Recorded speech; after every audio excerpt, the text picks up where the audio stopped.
Olá a todos! Está começando mais um YuriCast, o podcast do Konaisetsu. Eu sou Masaki. Eu sou a Sechan e esse é o último ou o primeiro YuriCast do ano. Sim, pra nós o último de 2018, pra vocês provavelmente o primeiro de 2019. Só um milagre trará antes de 2019. Eu acho que vou deixar a Sechan editando durante a virada do ano, enquanto comemora, tomo champanhe.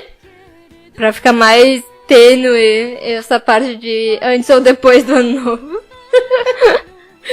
E hoje, Sechan, nós vamos falar de belas mulheres no nosso YuriCast. Sim. Porque, seguindo a tendência que nós já tivemos naquele programa sobre a Nobuko Yoshia, hoje a gente vai falar de algo que influenciou a cultura Yuri, influencia até hoje de maneira muito forte, que é o teatro Takarazuka. Belas mulheres. Não, uma baita influência mesmo.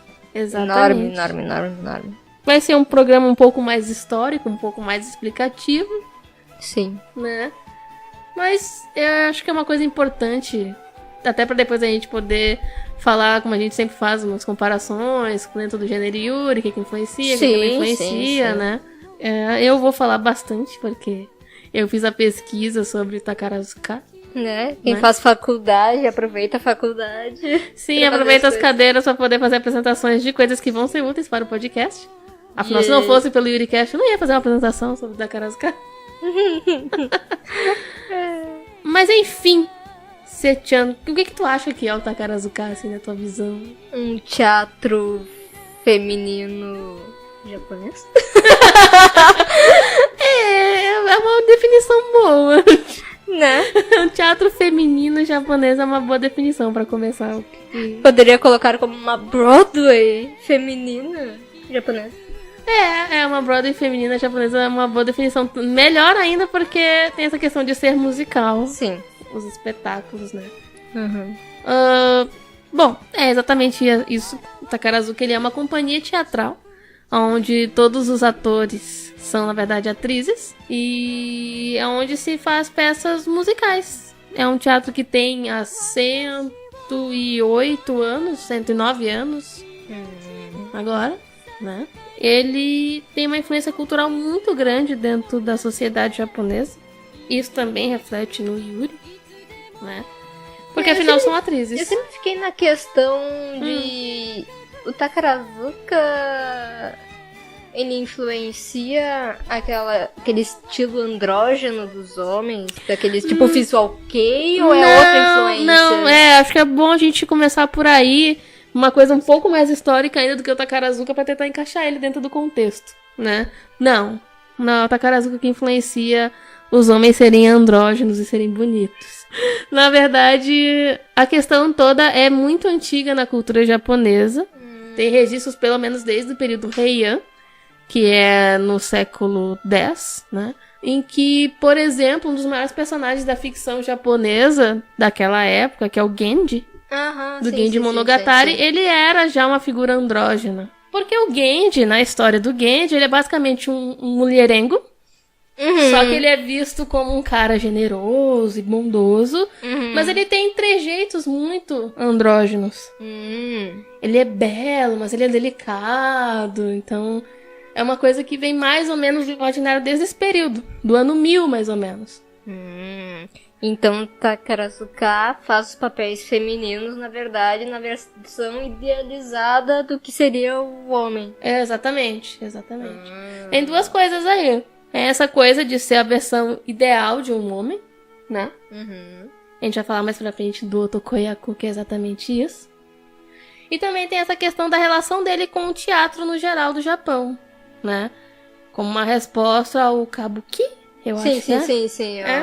Que é o teatro japonês mais clássico, assim, que tem alguns séculos já. Aqueles caras com as caras brancas lá. Isso, em que, num certo momento, quando foi instituído esse teatro Kabuki, ele chegou ao ponto de que só passaram a se usar atores homens. Sim. Mulheres foram banidas do palco. Então, eram atores homens que faziam os papéis femininos também. Eles recebiam um treinamento e faziam os papéis femininos. Então, Takarazuka meio que surgiu com essa ideia de, vamos fazer agora só com mulheres, né? Sim. Não é uma coisa feminista, apesar de ter influenciado o feminismo. A gente vai falar mais pra frente um pouco sobre isso também. Mas tem esse espaço, né? De usar mulheres pra fazer os dois papéis. Sim. Falando mais informações também do grupo. Ele se chama Takarazuka porque ele surgiu na cidade de Takarazuka. Vizinha de Osaka. Né? Isso eu não sabia. Vizinha de Osaka. Na província de Hyogo, né? Acho que ela é vizinha de Osaka, mas ela já não é na província de Osaka, né? Enfim, ela é em Hyogo. Ela faz parte de um grupo teatral maior, né? Uma associação teatral maior que dirige o Takarazuka também. E bom, como eu falei, já tem mais de 100 anos. A primeira apresentação foi em 1914. O grupo em si se formou em 1913 e começou a apresentar em 1914. Sim. Né? Já tiveram pelo menos 2 tentativas de terem atores masculinos no Takarazuka, mas não deu certo. Sim, as atrizes recusaram a atuar com eles. Muito bem, moças. Depois diz que não é feminismo. Enfim, né? Bom, não precisa dizer que é feminismo pra ser feminismo. O feminismo japonês é uma coisa misteriosa, né? Eu diria que o feminismo no mundo é uma coisa misteriosa.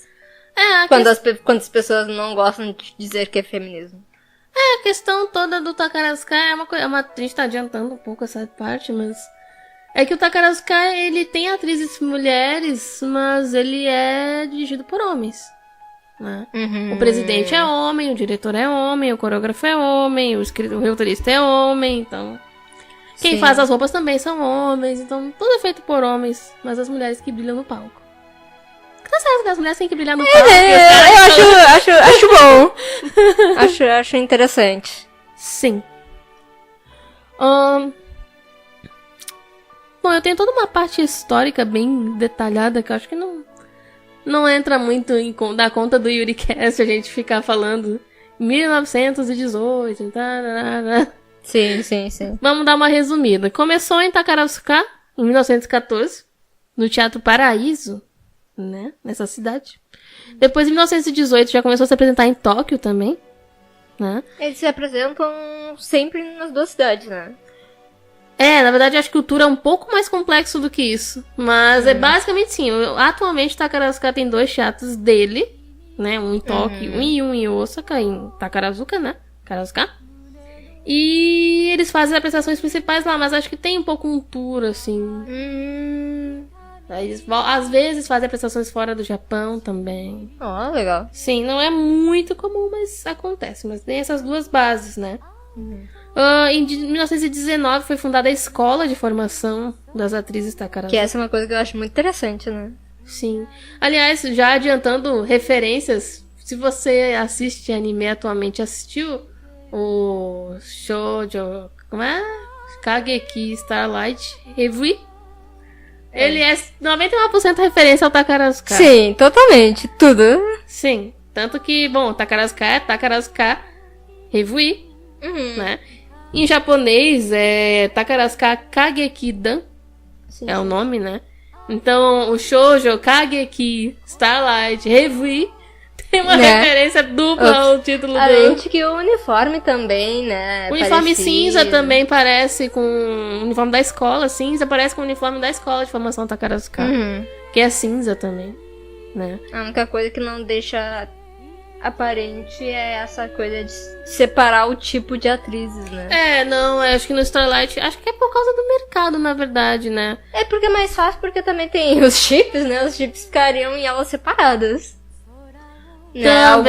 Também. Então ficaria um pouco complicado. É porque, aí entrando nessa parte, eu acho que tem muita questão do público, né? De repente ainda seria... Porque elas...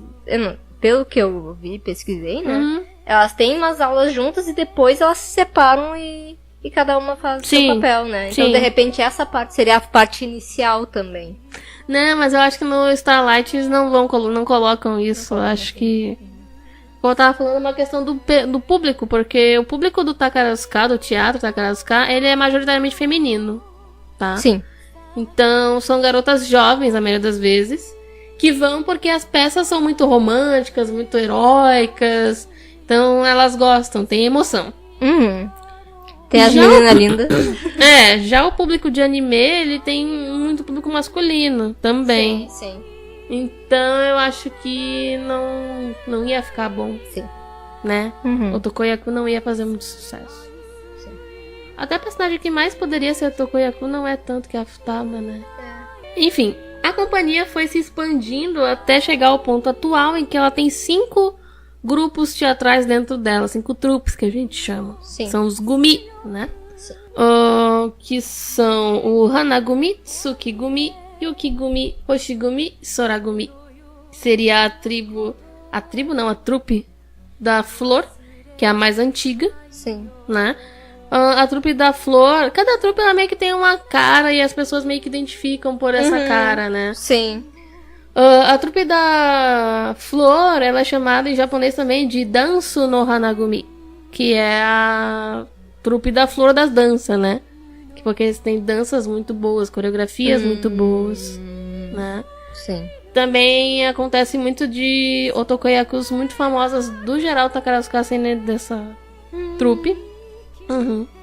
Otokoyaku é a... Explicando, as personagens, as moças que fazem os papéis masculinos. Acho que a gente tem que falar um pouco disso antes de falar mais das trupes, né? Sim. Sim. Como são feitos papéis masculinos e femininos por mulheres, elas são separadas ainda na escola. Elas escolhem se elas vão fazer Musumeyaku, que é o papel feminino, ou Otokoyaku, que é o papel masculino. Sim. Né?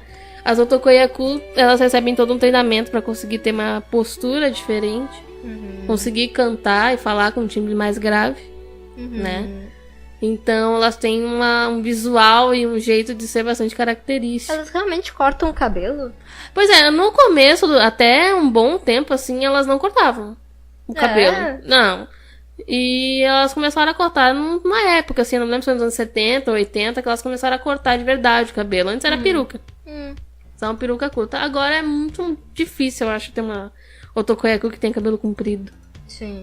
Elas usam cabelo curto mesmo. Aí usam a peruca por cima se for mais comprido o cabelo. Sim. Bom, normalmente elas devem usar peruca pelo estilo dos papéis, né? Que eu vejo fotos. Se for, claro, cabelo... Acho que nem tanto, acho que podem colorir muito o cabelo, né? Mas o Phoenix Wright, com certeza peruca. Sim. Impossível aquilo ser cabelo todo. Elas também usam bastante maquiagem, né? Sim, pra fazer aquele jeito do rosto, né? Sim, pra ficar mais fino. Enfim. E bom, é a Otokoyaku que é o grande ponto central dessa discussão que faz com que o Takarazuka seja tão influente no Yuri. Por que será? Né? Porque o Otokoyaku... Porque elas ficam parecendo a Uranus? Então, né? Complicado. Porque acho que a gente chegou a falar um pouco disso no programa sobre a Nobuko. Eu ia falar mais sobre isso naquele programa, mas eu acabei escolhendo dar o foco na escritora e não tanto nessa coisa. Mas quando a gente falou de sociedade, a gente falou um pouco dessa coisa do imaginário feminino jovem, né? Que as garotas, tipo, elas viviam a vida confinadas quase na vida escolar até se formar e casar. Sim. Então, o espaço delas pra romantizar era através da ficção. Sim. Era através do flerte, da amizade, né? Da One-sama, essas coisas. E o Otokoyaku desempenha um papel muito importante nesse ponto, porque, tipo, é um homem perfeito, porque o objetivo do Otokoyaku é ser um homem ideal. Ele é galante, ele é educado, ele é sensível, ele é apaixonado pela mocinha, mas ele é corajoso. E as garotas admiram aquele Otokoyaku. E os fã-clubes dos Otokoyaku são muito fortes. Elas fazem clubes, elas são apaixonadas pelos caras. Eu imagino. As caras, né? Eu imagino que sim. E é essa coisa, tipo, elas são homens perfeitos, mas elas são mulheres. Sim. Até tem umas fofocas, umas décadas passadas, em que a Otokoyaku teve que ser proibida de encontrar com as fãs, porque, né? Nossa, teve assim, ó. Porque, né, se aproveitava um pouco da situação. Eu fico pensando, as dubladoras que a gente ouve falar que queriam fazer parte do Takarazuka. Tá falando da Ipon? Não só a Mimorin? A Mimorin também queria ser do Takarazuka. Do Takarazuka? É porque todo mundo quer ser do Takarazuka. Isso é verdade, né? Ainda mais a Mimorin, que é do teatro. Sim. Né? Aí eu fico pensando, será que ela queria ser outra Koyaku? Não sei. Porque ela tem mais jeito de voz, né? Sim, ela tem mais jeito de voz. A Repon nunca seria. O sonho dela era esse, mas ela... não tem altura nem voz. Não. Tadinha, que fofa. Os Otokoyaku também usam um salto com plataforma enorme também, pra elas ficarem bem mais altas do que as outras, né? Sim, dá pra perceber. Elas usam saltos enormes. Aliás, aquela peça de Utena que não é do Takarazuka, é totalmente Takarazuka, aquela antiga. Ela, tipo, não é feita pelo Takarazuka. É uma peça bem pequena. Mas... ela, digamos, a Takarazuka feeling, porque são só atrizes. Sim, são só atrizes mesmo. E a imposição de voz, o jeito de atuação das atrizes que fazem os papéis masculinos também é muito Takarazuka. Muito. Né? É verdade. Então é bastante influente. Bom, depois que a gente deu essa introdução, então, vamos voltar pras trupes, né? Sim. Eu falei da Hanagumi, que é a mais antiga. Depois surgiu a Tsukigumi, que é a trupe da Lua. Que ela é conhecida como Shibai no Tsukigumi, que é a trupe das apresentações. Que acabou sendo conhecida por apresentações suntuosas e enormes, com grandes efeitos, grandes cenários. Majestosa. Majestosa. Uma palavra. Sim. Também acaba revelando muitos talentos jovens ainda pro grupo todo, né? Isso é uma dúvida que eu tive. Uma atriz de uma trupe, ela começa numa trupe, ela pode trocar de trupe ou isso é de temporadas que aí elas são ordenadas? Como é que isso funciona? Olha, eu não consegui encontrar 100% de certeza dessa informação, mas o que eu vi, elas não trocam.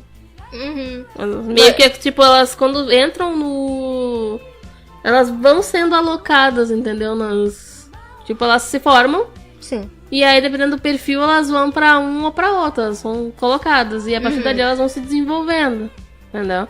E, aliás, é exatamente por isso que existe a trupe de certa forma de marqueteira. Porque quando tu vê o anúncio de uma peça, tu diz assim, tá lá, Romeu e Julieta. Não tá lá só Romeu e Julieta do Takarazuka. Tá assim, Takarazuka apresenta Romeu e Julieta de Soragumi. Sempre fala qual é a trupe que vai apresentar. Sim, entendi. Porque a pessoa sabe, Soragumi, já sabe então vai que ser... estilo que vai ser. Isso, exatamente. Então porque vai ter aquela atriz, entendeu? Sim, porque eu imagino que também quem é mais hardcore no Takarazuka deve ter a trupe favorita que vai ver só essa trupe, né? Acho que nem só essa trupe, mas certamente tem uma favorita. Sim, tem atrizes favoritas. Sim, mas as fãs, provavelmente elas são mais pra uma trupe, essas coisas. Sim, com certeza. Também o Tsukigumi faz bastante peças ocidentais, que é uma coisa que chegou depois no Takarazuka, vou falar um pouquinho ainda mais da história. Mas chegou depois, né? Mas elas fazem bastante peças ocidentais. A terceira trupe que surgiu foi a Yukigumi, que é a trupe da neve, que é conhecida pelas pessoas como Nihon Mono no Yukigumi. Bom, pelo o nome já diz, né? Porque pra chamar de Yukigumi, pra mim realmente só vem aquelas coisas super clássicas japonesas na minha cabeça. Nihon Mono é coisas japonesas, né? Então é a trupe das coisas japonesas. Mas eu consigo imaginar, sabe? Tipo, aquela japonesa com a roupa super tradicional no meio da neve, aquele drama, aquelas coisas, sabe? Super assim. Claro que não é uma coisa restritiva, não é que ela nunca vai fazer uma peça diferente, mas mesmo que vai fazer, provavelmente vai ser mais adaptado num modo mais assim também. Sim. É uma trupe que faz mais peças de histórias japonesas clássicas, como Genji Monogatari, como eu falei antes, né? Que é uma das que mais aparece. Sim. Né? Mas também, por exemplo, já apresentou Elizabeth, que é uma peça baseada em história ocidental, né? E também fez bastante sucesso. Como eu falei, não é uma coisa restritiva. Sim. A quarta é a Hoshigumi, que é conhecida como Costume no Hoshigumi, que é sobre as roupas, né? É uma trupe que tem figurinos muito bonitos, então se tu vê uma apresentação que vai ser da Hoshigumi, tu já sabe que provavelmente vai ter roupas incríveis, vai ter... Sim. Né? Então, dá vontade de tu botar online essa tua apresentação, porque as imagens realmente representam o que... O problema é que não tem texto, né? Era bom se fosse o vídeo. A gente tem que fazer então um vídeo pro canal mostrando imagens e falando. Sim, vamos ainda. Ela também é bem conhecida por formar otokoyakus bastante famosas, né? E também musume-yakus mais recentemente. E a última que surgiu bem depois, porque essas outras foram surgindo ainda... Deixa eu ver aqui... Essa última que eu falei, a Hoshigumi, que é a quarta, surgiu em 33 ainda. Então elas estão surgindo muito no começo. E a última delas, que é a Soragumi, que seria a trupe Universo, a trupe Cosmos, surgiu em 98 ou 2000 e pouco. 98. Então, bastante tempo depois. E ela é mais... Como ela é muito recente, ela acaba sendo muito experimental. Ela faz peças de vários tipos. Né? Ainda deve estar se adaptando. Não, acho que eles têm esse espaço exatamente pra fazer coisas que não fariam em outros grupos mais tradicionais, entendeu? Então, deixam pra Soragumi fazer essa coisa mais experimental, algum tipo de adaptação de jogo que não fariam normalmente, uma coisa mais underground. A gente vai falar ainda das adaptações e do que o Takarazuka apresenta, né? Mas tem de tudo, né? Basicamente. Eu ouço falar de algumas e aí eu fico curiosa pra saber de que trupe que fez cada uma. Daí só pesquisando no site do próprio Takarazuka, que tem versão em inglês, tem bastante histórico. Você consegue encontrar bastante coisa. Se a pessoa tiver um pouco de paciência pra também ler em japonês, ela consegue mais informação ainda no próprio site do Takarazuka. Sim. Então, tem tipo histórico, o que a Hoshigumi apresentou em 2018, 2017, 2016. Aí tem um site mais antigo, que tem os mais antigos ainda, por temporada, então... Sim. Bom, isso são as trupes, é bem interessante. Agora, falando da escola um pouco de novo, né? Sim. Uma coisa bem japonesa dessa coisa da escola é que, tipo, tem uma seleção. Sim. E a seleção é disputadíssima. Tem no YouTube um vídeo dessa negócio da seleção, tipo, as meninas choram quando passam, choram quando não passam, sabe? É uma coisa, tipo, um sonho delas. Sim. É vestibular da vida. Bom, realmente é, né?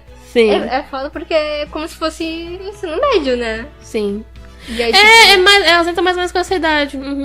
Então é meio louco isso, tipo... Porque a vida delas passa a ser isso. Sim, porque ela já tem que pensar isso antes, né? Pra chegar lá, pra entrar muito bem preparada. Sim. Senão ela não vai entrar. Sim, Então elas devem estudar uns 5 anos antes de já começar esse Deve tipo de ter, coisa. tipo, o estudo preparatório especializado. Sim, tá. com certeza. Tem uma informação que eu achei contraditória, porque umas fontes eu achei uma coisa e outras fontes eu achei outra.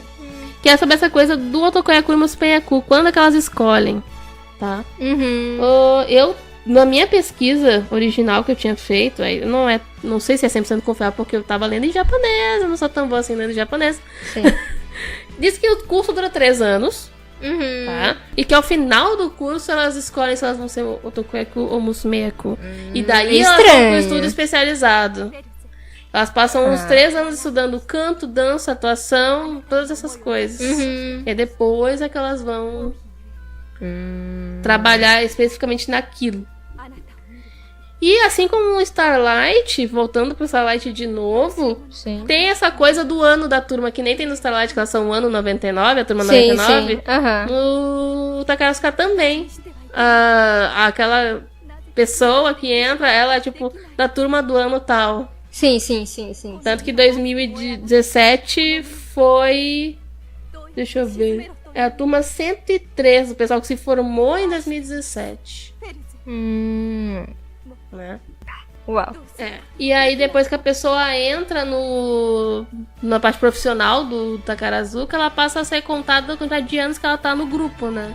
Tipo, 1 ano, 2 anos, 3 anos. Eles contam como Ken, né? Each Ken, eles vão contando Ken. Anos no Takarazuka, né? Sim. E bom, em relação a Musume-yaku e Otokoyaku, tem aquela coisa das estrelas, que a gente chama de Top Star.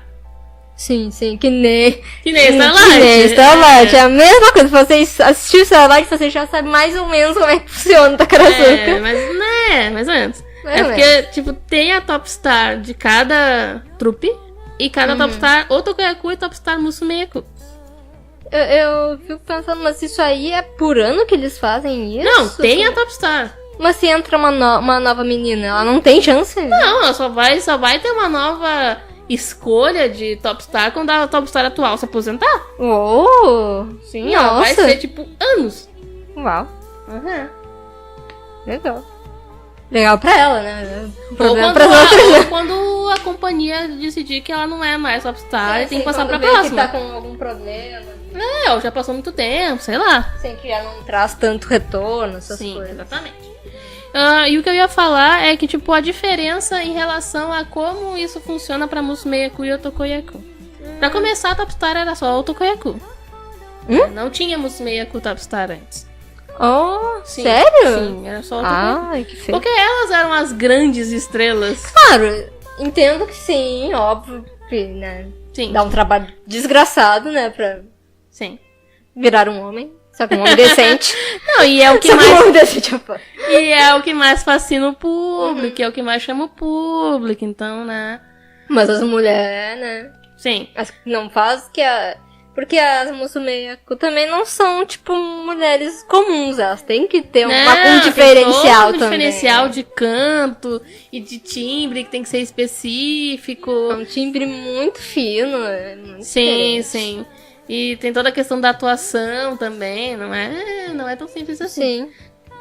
Mas é meio que o machismo dentro do universo da Takarazuka. Essa vantagem do Otokoyaku sobre as Musume-Yaku, né? E, por exemplo, pra uma Otokoyaku se tornar uma Topstar, ela leva mais ou menos de 12 a 15 anos de carreira até chegar. Sim.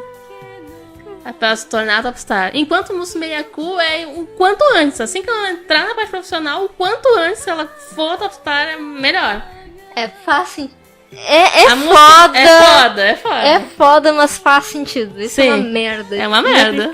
Sim, que elas têm que ser novinhas. E ela deve ser muito mais fácil descartada, entre aspas, né? Mas descartada. Tem que ser mais novinha.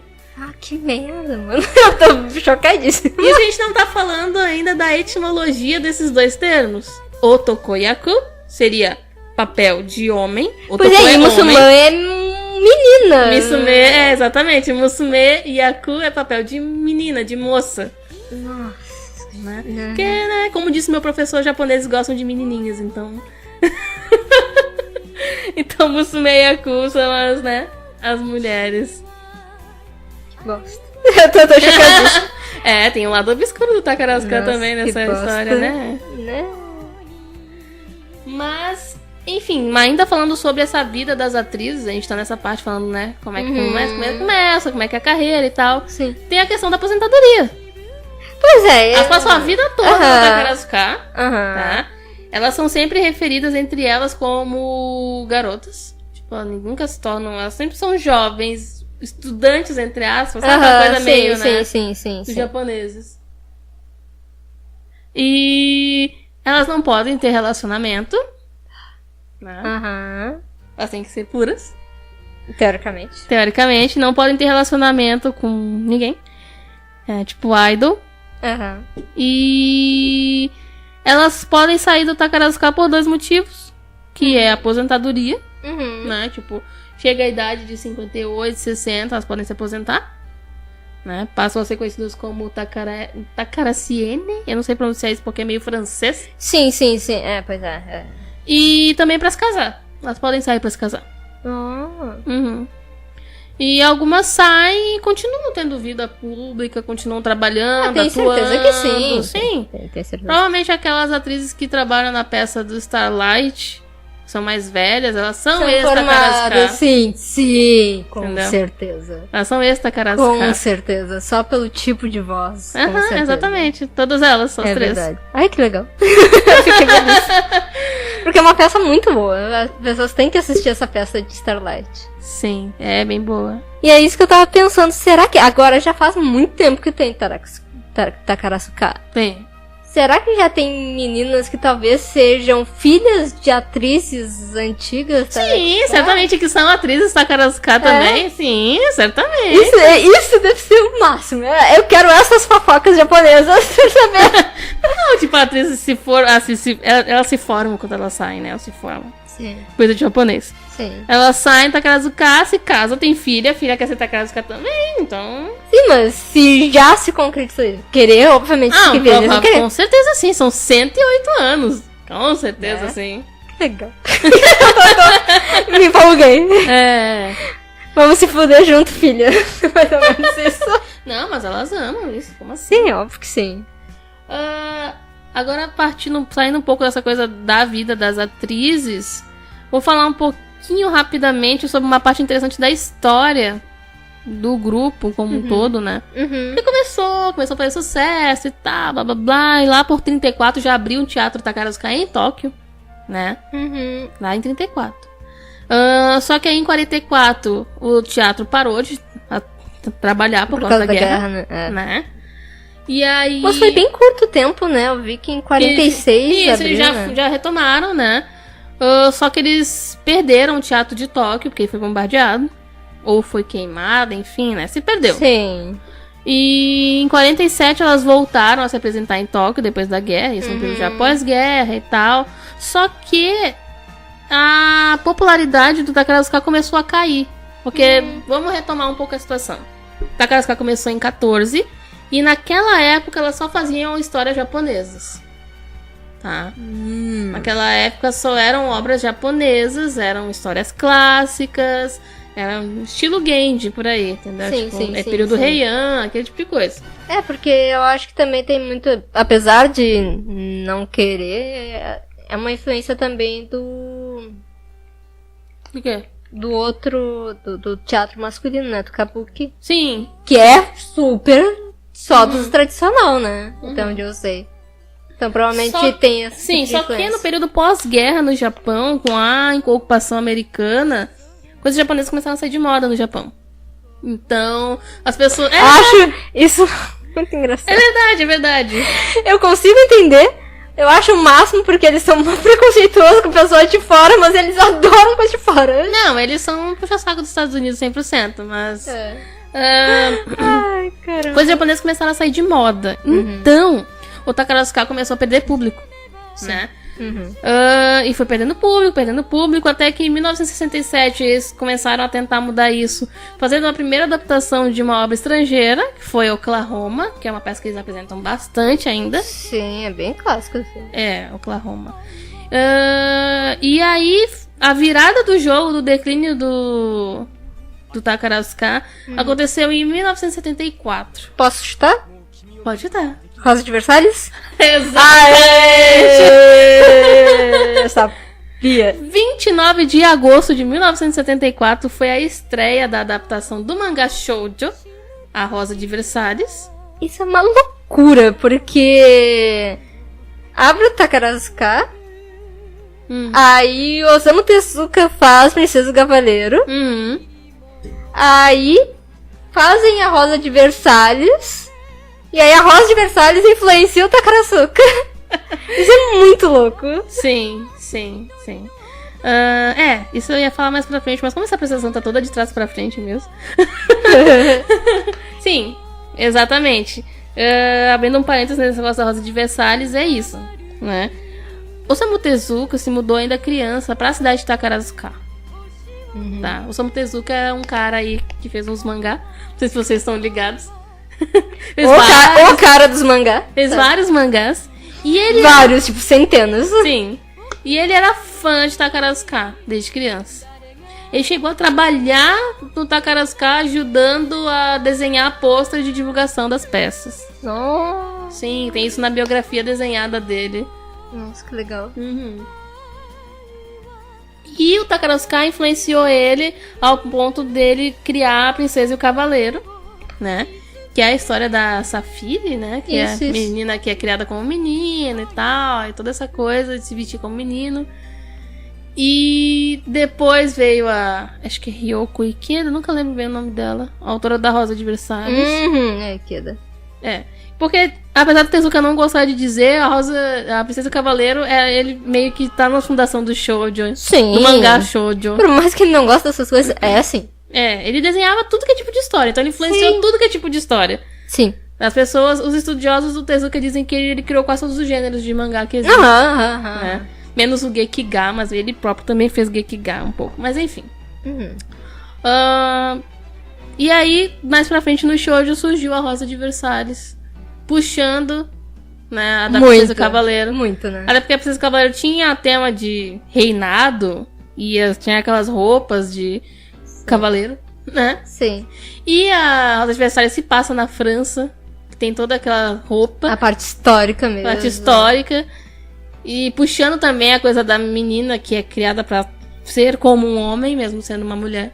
Sim. Né? E aí isso vai e volta pro Takarazuka na peça da Rosa de Versalhes, que se tornou o maior sucesso de todos os tempos. É o ícone do Takarazuka. Sim, é a Rosa de Versalhes. E tipo, várias peças de muito sucesso da Takarazuka, elas são reapresentadas ao longo dos anos. E a Rosa de Versalhes é a que mais foi reapresentada de todas. Sim, sim. Sei lá, a cada 4, 5 anos, no máximo, deve sair de novo a Rosa de Versalhes todo tempo. Sim. Porque eles precisam estar apresentando a Rosa de Versalhes. Né? Quem dera um dia vermos Rosa de Versalhes. Seria o máximo. Quem dera um dia ver qualquer peça do sim. E aí foi a partir daí da Rosa de Versalhes que realmente a popularidade voltou bastante. E aí depois disso que eles começaram a adaptar também obras contemporâneas. Eles entenderam, né? Sim. Né? Isso foi em 74. A gente tem aqui no século XXI exemplos claros de adaptações. A gente tem adaptação de todas as séries de animação e de jogos que fazem sucesso. Tem uma versão Takarazuka. Tem peça Takarazuka de Death Note. Tem Takarazuka de Stoner. Aliás, o Stoner é o que tem no YouTube completo pra assistir. É a única que tem. Legendado ainda. Legendado. Em inglês. Com um time meio estranho de legenda, mas tem. Sim. É meio difícil pra quem não entende nada de japonês. Fica um pouco esquisita aquela legenda. Sim, porque fica meio adiantado. É meio bizarro, eu vi hoje. Tem Samurai X, né? Samurai X foi um dos grandes sucessos dos últimos anos, Takarazuka. Porque ficou absurdamente bem produzido. Sim. É absurdo. Porque o Kenshin também é um homem muito feminino, né? Sim, exatamente. Então foi fácil, né? Apesar dele ser forte, ele é educado e é sensível. Sim. Então, ele é queridinho. Ele é fofo. Então, enfim, material perfeito pro Takarazuka. Ficou muito bom. E elas fizeram um vilão original, né? Então é bem interessante. E é um vilão com cara de Takarazuka. Sim, total. Sim. Meio ocidental, que tem um pouco em Samurai X, essas coisas também, às vezes. E, bom, e elas também adaptam peças tipo Romeu e Julieta, né? Sim. É uma das que elas mais adaptam. Também tem, como eu falei, Oklahoma, já teve E o Vento Levou. Eu não sei o que o Japão gosta tanto do Vento Levou. eu gostaria de saber. Mas eles adoram. E a Yuri gosta pra cacete dessa obra. Não sei por que também. Elas também fazem muitas histórias originais, né?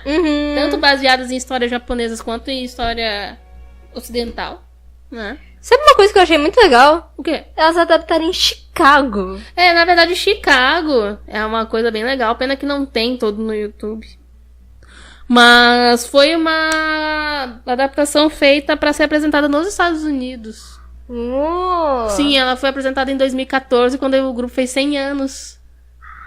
Então elas fizeram uma apresentação nos Estados Unidos. Que louco. Em japonês, claro, mas... Sim. E é maravilhoso. Tu tem só uma música no YouTube completa e, tipo... É a música de Chicago. Músicas de Chicago são coisas que ficam na alma. Sim, porque Chicago, quem viu o filme, é um filme que não consegue se desprender de Broadway, né? Ele é muito puro Broadway, não é? Porque tipo, ele é uma peça da Broadway. Sim, ele não é tipo Moulin Rouge, que é uma história que é musical e que parece Broadway. Ele é puramente Broadway. Tudo, todo o clima, tudo e na verdade é bem interessante do Chicago, porque o Takarazuka, as histórias normalmente dão destaque ao Otokoyaku. E Chicago não é uma história que dá destaque ao homem. É impossível. Isso eu acho muito legal. Sim. E é uma história que foca nas duas personagens. Então, né, bem interessante. Eu fico curiosa pra ver.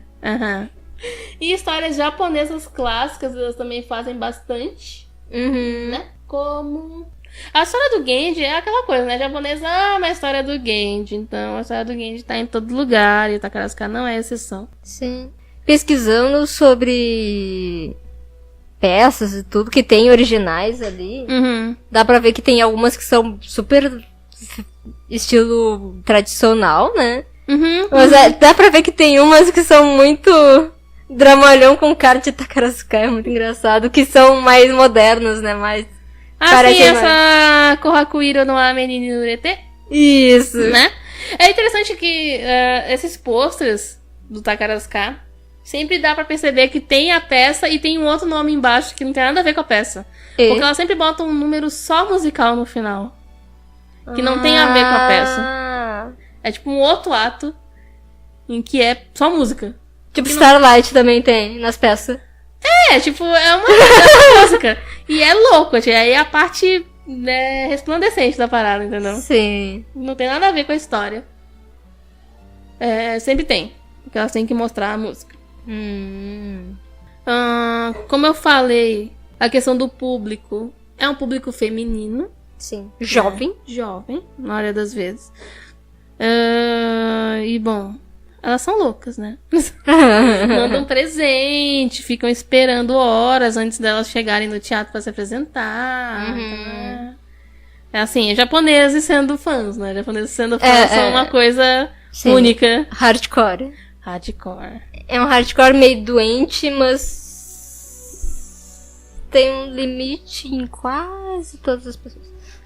Sim, Tirando as pessoas que ameaçam e tal, que são meio bizarras. Sim. Mandam flores e tal. Mas como eu disse, já teve, né, casos de Otokoyaku se aproveitado do amor das fãs. Né? Também já teve escândalo de Otokoyaku e Musumeyaku, que tinha um caso. Aí sim, eu queria muito. Por favor. Sim, já teve. Eu queria muito. Tu queria muito o quê? Tipo, saber dessas coisas e tipo, esses boatos ou confirmações. Não, isso aí é confirmado, isso aí foi escândalo, foi escândalo. Obrigado, mundo. Eu quero ver uma peça dessas pessoas. Como eu falei antes, lá no começo, tem essa questão do Takarazuka. É porque não é só o Takarazuka, essa coisa do feminismo, né? É uma coisa que quanto mais a gente estuda o Japão, mais a gente percebe que, tipo, a arte é uma coisa do mundo separado. A arte é um mundo separado pra eles. Sim. E, tipo, no universo, dentro das histórias do Takarazuka, ainda que tenha toda a coisa do Otokoyaku, tem todo o destaque, não sei o que, ainda assim é um espaço feminino, né? Claro, com certeza. E isso influenciou a mente feminina também japonesa. Sim. Né? E isso influenciou muitos mangás e muitos animes, yuri, enfim. Sim. Aliás, voltando à linha do tempo, né? Aí vem o Rosa de Versalhes que entra pro Takarazuka e depois vem o Tena, né? Exatamente. Porque aquela roupa da Utena não tem como dizer que não é uma influenciada. Não. Pela Rosa de Versalhes, pelos Cavaleiros. Não tem como. Sim, toda essa coisa do feminino e do masculino, né? Sim. Então, sim. E por mais que seja papel masculino e tudo, e elas tentem ser o máximo homens, entre aspas, quem assiste sabe que é uma mulher e é uma mulher forte, então não tem como isso não influenciar. Sabe? Sim, e socialmente elas são tratadas como mulheres, elas não são tratadas como exatamente, homens. Óbvio. E bom, sim, aí tem esse fato de que as meninas sonhavam com as mulheres, homens perfeitos. E isso tem muitos mangás yuri mais antigos, especialmente, que tem bastante apego a essa coisa. Não é só apego a essa coisa de ter é diferente. Não é só pelo estereótipo de ter uma mulher masculina. No caso do mangá, é muito essa coisa de ter a imagem do Takarazuka. Entendeu? Deu pra entender mais ou menos? Mais ou menos. Porque a gente tem muito essa coisa de um preconceito com essas obras que retratam homossexualidade mais antigas, que são apegadas a esses papéis que não precisa, sabe? Tipo, mas é porque também é uma coisa de pegar o proibido, né? Porque é meio que... Como o Takarazuka não pode ter um relacionamento fora... Sim. Os personagens que parecem extremamente as Otokoyakus terem um relacionamento com uma mulher, talvez isso aflore essa parte. Não, mas essa coisa mesmo de, tipo, aparece aquela personagem que não é nem tomboy, é, tipo, é maravilhosa, mais que tomboy, é tipo a Haruka. Sim, exatamente. E as meninas ficam, tipo, uau, fascinadas na história. É muito por causa... Sim. É uma questão cultural, entendeu? Sim, com certeza. Do Otokoyaku. Acho que a Haruka é uma coisa muito... É totalmente, é personificação. Eu acho que de informação mais bruta é isso. Sobre o Teatro Takarazuka. E agora a gente tem que falar um pouco o que a gente acha, o que a gente não acha. Ou influências. Influência. Como a gente falou, Starlight é quase um anime do Takarazuka. É quase. Quase. É realmente é... E a questão difícil ser uma top star, né? E a questão da roupa até do Starlight, a roupa de batalha delas que remete à Rosa de Versalhes, que remete à Utena. A princesa e o cavaleiro, então, tipo, né? Muito. Porque é mais ainda, talvez, princesa e o cavaleiro, porque é azul e vermelho. Sim. Porque é a princesa e o cavaleiro que é a fonte original, entendeu? Sim. A roupa da Karen é muito a da Saphir. Porque a parte frontal é azul, com detalhes vermelhos, vamos botar assim, e aí a capinha é vermelha também. Então é muito... Sim. É uma mistura das duas, né? Porque eu quase chamei de Yumi. Quem é a... Até eu esqueci o nome dela agora. A Hikari? Da Hikari. A Hikari tem a parte... frontal, a parte do corpo do uniforme é muito igual. É, tipo, completamente. Tipo, azulzão. Só que aí a parte da capa é a da Karen, né? Sim. Como se as duas fossem as top stars, que são a Saphir. Vai ser difícil. Esse podcast provavelmente é o primeiro de 2019, porque as gatas não param de fazer barulho, a gente tem que interromper. Né? Complexo. Mas enfim, os Otokoyaku são maravilhosos. E tem muito personagem que é assim. Sim! E tipo, a questão é engraçado. Eu consigo pensar... Não sei por que eu consigo pensar em Nana. Nana? Pois é estranho, né? Mas eu não sei porque eu sinto alguma influência. Em termos da Nana roqueira, né? Não da Hat. Sendo meio Otokoyaku. Porque ela realmente é o sonho das meninas, né? Sodeska. É a questão que, assim... Claro. Um dia faremos Yuricast de Nana. Não sabe. Merecia. Merecia. Mas é que, assim, a formação... É que, assim, tem a questão cultural sempre, né? Que o imaginário japonês, ele não é igual ao nosso imaginário. Sim. Né? Então a questão do tomboy é uma questão que se forma de uma maneira diferente na mente japonesa. Sim, são coisas bem diferentes. Não, elas têm nascimentos diferentes. E um dos nascimentos é o Takarazuka, certamente, né? Mas isso já estudando um pouco sobre a cultura shoujo lá do início do século XX, né? Sim. Eu vi essa coisa de como as meninas liam, porque foi nessa época que começou a ser traduzido livros ocidentais para o Japão, e as meninas liam aqueles livros de, sei lá, aqueles livros tipo americano de aventura, assim, tipo, sim. A menina que se aventurava e não sei o quê, e tipo, era uma menina que usava uma roupa qualquer e fazia o que ela queria. E isso era revolucionário para as meninas japonesas, claro, sabe? Sim. Então, até hoje. Até hoje.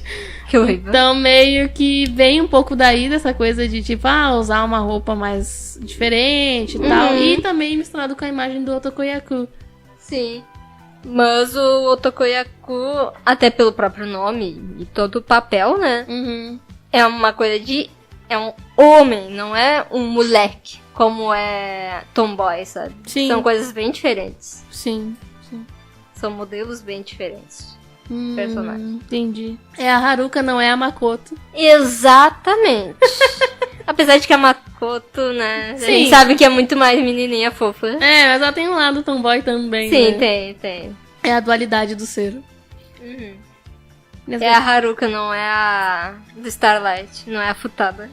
É, exatamente. São coisas diferentes. Mas enfim, sobre o Takarazuka de novo, tem essa questão... É difícil conseguir material de Takarazuka pra ver, né? Não é fácil. Sim, é bem complicado. Bem complicado. Dá pra comprar DVDs, porque eles lançam DVDs de todas essas peças que eles fazem, todos os anos. Como eles perderiam esse dinheiro todo? É, mas assim, particularmente, eu não consegui achar torrent, essas coisas. Eu tenho que procurar mais. Mas quando eu fiz a primeira pesquisa pra poder fazer a apresentação, eu até procurei torrent, essas coisas, e não consegui. Muito difícil. Muito difícil. Mas vale a pena. Assisti até do que tem no YouTube, que é o Stoner, né? Sim. Phoenix Wright. É muito bom. Então, é muito louco, né? É muito bom. E dá pra ter uma noção exata do que é o Otokoyaku. Sim, não tem dúvida quando se vê, sabe? É maravilhoso. Não, e eu acho muito bom que tem uma cena desse Stoner que conta o passado dele com a menina lá que ele gosta. E tem todo um rolo e tal, eles não estão juntos. Sim. E aí, não sabe por quê e tal. E aí, é bem no começo. E ele vai falar pra ela que gosta dela no passado, né? Vai se declarar pra ela. E aí, tipo, ele não se declara com Suki. Ele se declara com Aisteru. Nossa, que dramalhão! Sim! Nossa! Pra quem não tem muita noção de língua japonesa, tipo, normalmente quando o personagem se declara pro outro em anime, ele vai falar Suki. Suki desu, né? Porque Suki é gostar. É. Tipo, e é gostar, ok? Tipo, né? É tipo em inglês, like. E Aisteru, tipo, é muito pesado, né? Tipo, sabe? Eu te amo, assim, muito eu te amo. Sim. Então, tipo, é esse nível de romance e emoção que tem na festa do Takarazuka, entendeu? Não é só uma declaraçãozinha de amor, não, é tipo quando tu tá morrendo, tu olha pra pessoa assim, ai, sabe? Tipo, sim, uma exatamente. Coisa dramalhão, tipo... É bem forte. E ele fala isso na primeira cena que aparece os dois. Então, tipo, é muita emoção. Eu acho que essa declaração é um bom resumo do que é o Takarazuka em performance. Sim. Porque é uma coisa super exagerada. Não, mas é muito incrível, porque, tipo, eu fui comprada na hora, eu queria saber o que aconteceu. Mas é óbvio, as menininhas pira. Eu sou muito do romance. Eu queria saber por que eles não estão juntos. Romance. Porque no presente eles não estão juntos. Aquilo é tipo um flashback. Sim, aquele início com ela no presente, ela parece uma cuzona, não sei. E aí eu fiquei tipo, não, como assim? O que Tadinho. aconteceu? Ele é muito puro, né? Porque ele fala, eu acredito que as pessoas não mudam, não sei o quê. É, exatamente. Você era uma sonhadora que queria fazer o bem, não sei o quê. Nossa, mano. Eu fui super comprada. O Aisteru foi tipo meu passaporte pra história. E bom, louco. As apresentações são suntuosas, muita luz, muito efeito, sim, incrível. Seria, né? Louco ver. Sim. Isso que é caro, ingresso do Takarazuka. Foda-se. Se a pessoa vai pro Japão, ela pode comprar um ingresso. Compra adiantado. Dá pra comprar no site internacional. Dá pra comprar. Cartão de crédito tá aí pra isso. 13º tá aí pra isso. Férias, 13º, 14º, 15º, todos os décimos dos anos. Eu acho que esse era um daqueles temas históricos que a gente tinha que passar, né? Pra mim é um dos 3 temas históricos, assim, obrigatórios que a gente tem que fazer no YuriCast. Sim. Esse é o segundo que a gente tá fazendo, né? A gente fez sobre a Nobuko nos últimos programas lá no... Nem lembro o número do programa da Nobuko, mas enfim. Esse aqui também é uma parte muito importante pra entender o universo da mente Yuri, né? Sim. No Japão. Sempre lembrando que a gente, apesar da gente... Nós somos brasileiros. A gente procura no programa tentar explicar um pouco, às vezes, como funciona do ponto de vista japonês. Sim, porque são coisas muito diferentes. Né? Não adianta tentar achar influência LGBT nos yuris normalmente. Isso Tem aí. mangás específicos que são mais assim. Mas normalmente um yuri não vai ser assim. São coisas diferentes. Essa parte LGBT vai entrar mais no nosso próximo tema histórico que ainda tá na nossa lista. Que é o Yurizoku. Que é anos 70, Barazoku, isso ainda vai... Sim. Aí começa a ter uma influência mais ocidental mesmo, sim. Né? Mas realmente, os Yuris, tem Yuri que não tem nada a ver com isso, e não é por isso que ele não é Yuri. Sim. É porque ele tá remetendo lá... Não é porque Marimite... né? Marimite é o Yuri, né? Ele é o âmago do... É, o âmago do Yuri. Do Yuri. É porque antigamente tem aquela coisa de falar do shoujoai, né? Mas é o Yuri puro. O Yuri puro, que vem lá da influência da Nobuko e do início do século XX. Sim, mesmo assim tem um exemplo lésbico dentro. Sim, porque tinha, né? Sim. Porque tinha. Mas enfim, eu espero que vocês tenham entendido alguma coisa. Eu acho que sim, acho que deu pra situar. Deu pra situar? Se a pessoa sabe um pouquinho... Não do Takarazuka, mas um pouquinho de mangá, ou um pouquinho de referência, sabe? Sim. Procurem na internet, procurem no YouTube, tem bastante vídeos promocionais com músicas e trechos. Não tem peças completas, infelizmente, como a gente falou. Mas tem muitos trechos, muitas cenas. Tem cenas mais antigas da Rosa de Versalhes, cenas mais novas. E Rosa de Versalhes certamente vai voltar aqui no Yuricast em pouco tempo por causa do mangá. Sim. Né? Pra gente falar mal da capa, digo. Pra gente falar da história do Rosa de Versalhes. É bom que eu falei pra Masaki, que capa feia. Aí a Masaki, quê? Aí eu mostrei a capa, ela, que capa é essa? Pois é, enfim, coisas Desculpa, gente, né? Mas, enfim, né? A gente falou um pouco dos adversários aqui, vai falar no futuro. E espero que eu não tenha falado tempo demais, informações demais. Até que eu consegui falar. Consegui fazer bons paralelos sobre o teatro de mulheres que dançam e cantam. Sim, a Broadway feminina japonesa. Sim, é tipo Broadway, é glamouroso como Broadway. É glamouroso como a Broadway. Uhum. E enfim, pessoal, a gente vai se despedindo nesse programa que é o primeiro de 2019 pra vocês, o último de 2018 pra nós. Sim. Nos vemos muito em breve no Yuri Café falando sobre a publicação de Citrus. Em português, tá bom? Se não tá bom, já estou preparando minhas luvas de box para debater com a Setian. Eu não sei, eu preciso ler de novo pra... pra poder preparar as luvas de box pra nossa discussão. Talvez sim, talvez não, já... Não sei. Já não sei. Enfim, pessoal, acho que pra esse programa era isso. Isso aí. Comentem, por favor. Isso, fiquem bem, tenham um ótimo começo de ano, continuem nos acompanhando. É isso aí. A gente espera conseguir trabalhar melhor esse próximo ano. Essa é a desejo de todos os anos é conseguir trabalhar melhor a gente no próximo. Tenta, né? Conseguir voltar com os vídeos agora em 2019, né? Né? Quando a gente voltar com os vídeos, certamente o Takarazuka vai estar. Vai estar nesses vídeos. E é isso aí. Nos vemos no próximo programa. Falou. Tchau. Tchau.